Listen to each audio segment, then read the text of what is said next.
தினம் என்ற ஒரு தலைப்பில் பார்க்க விரும்புகிறேன். பிப்ரவரி 14 என்றால் அனைவருக்கும் தெரிந்த காரியம் வேலண்டைன்ஸ் டே, அதாவது அன்பின் தினம், காதலர் தினம், அந்த தினம் இந்த தினம் என்று கொண்டாடுவார்கள். அந்த தினம் எப்படி உருவானது என்று நாம் பார்க்க போகிறோம். ஒவ்வொரு ஆண்டும் பிப்ரவரி 14 அன்று கொண்டாடப்படுகிறது. இந்த தினம் எப்பொழுது உருவானது என்றால் கிபி 3ஆம் நூற்றாண்டில் ரோமில் வாழ்ந்த புனித வாலண்டைன் என்ற பாதிரியாரின் தியாகத்தை நினைவு கூறும் வகையில் அன்பையும் காதலையும் வெளிப்படுத்தும் நாளாக உருவானது. அதாவது புனித வாலண்டைன் அவர் என்ன பண்ணார் என்றால், அன்று கிபி 3ஆம் நூற்றாண்டில் அன்று வாழ்ந்து கொண்டு இருந்த பேரரசர், ரோமா பேரரசர் 2ஆம் கிளாடியஸ் என்பவர் வீரர்கள் திருமணம் செய்தால் அவர்கள் போர் செய்யக்கூடிய திறன் குறையும் என்று சொல்லி வாலிபர்கள் யாரும் திருமணம் செய்யக்கூடாது என்ற ஒரு சட்டத்தை ஏற்படுத்தினார். இதை அறிந்த பாதிரியார் வாலண்டைன் என்பவர் என்ன செய்தார் என்றால், ரகசியமாக மன்னருக்கும் அரசாங்கத்துக்கும் தெரியாம வாலிபர்களுக்கு ரகசியமாக திருமணம் செய்து வைத்தார். அதை கேள்விப்பட்ட அந்த ரோம பேரரசர் என்ன பண்ணார் என்றால், அந்த ஊழியக்காரரை, அந்த பாதிரியாரை தூக்கிலிட்டோ அல்லது கொலை செய்து அவரை அழித்து விட்டார். அந்த நாளை நினைவு கூறும்படியாக முதலாம்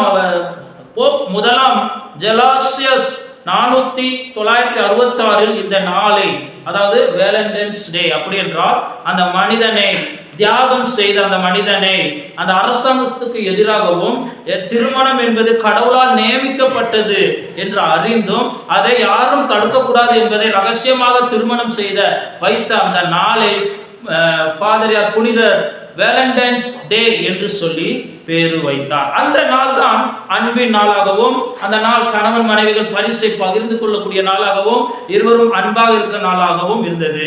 காலப்போக்கு அது மாற காதலர்கள் தினமாக மாறினது. இப்ப கள்ளக்காதலர்களுடைய தினமாகவும் மாறிக்கொண்டிருக்கிறது. ஆனால் உண்மையான அன்பு எங்க இருந்து கிடைக்கும் என்றால், ஆண்டவராகிய இயேசு கிறிஸ்துவிடம் இருந்துதான். உனக்கு உயிரே கொடுப்பேன்னு சொல்லுவாங்க, அப்படி செய்ய உனக்குன்னு சொல்லுவாங்க, உனக்காக நான் எல்லாத்தையும் இழந்துட்டு வருவேன்னு சொல்லுவாங்க.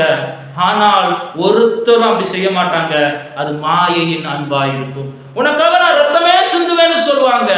ஆனால் இயேசு கிறிஸ்து மட்டும்தான் சொல்லாமல் இந்த பூமியில மனுஷனுடைய பாவங்களுக்காகவும் அக்கிரமங்களுக்காகவும் ரத்தம் சிந்தும்படி வந்தார். அன்பு கூர்ந்தார். அந்த பூமியில் உள்ள மனுஷர்கள் மேல அன்பு கூர்ந்தார்.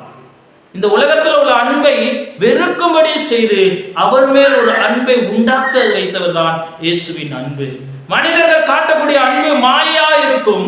ஆனால் இயேசு கிறிஸ்து காட்டக்கூடிய அன்பு உண்மையான அன்பா இருக்கும். அதுதான் உண்மையான அன்பின் தினம்.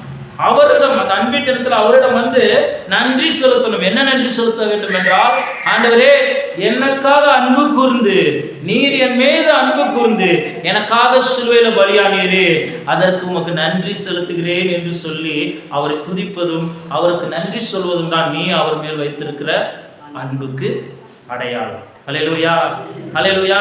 என்று என்ன செய்வாங்க, உலகத்தில் உள்ள மனிதர்கள் என்ன செய்வாங்க, போய் காதலை பகிர்ந்து கொள்வார்கள், அன்பை பகிர்ந்து கொள்வார்கள். கார் கொடுப்பாங்க, சாக்லேட் கொடுப்பாங்க, இன்னும் ரோஜா பூ கொடுப்பாங்க, அந்த ட்ரெஸ் போடுவாங்க, இந்த ட்ரெஸ் போட்டு மற்றவர்களை மகிழ்ச்சி ஆக்குவார்கள். ஆனால் உன் மீது அன்பு கூர்ந்த இயேசுவை நீ எப்படி மகிழ்ச்சி ஆக்க வேண்டும் என்றால், அவர் சந்நிதியில ஆண்டவரே, என் மேல் அன்பு கூர்ந்ததுக்காக நன்றி என்று சொல்லி அவர் நாமத்தை மகிமைப்படுத்துவதுதான் அவரை மகிழ்ச்சி ஆக்குவது.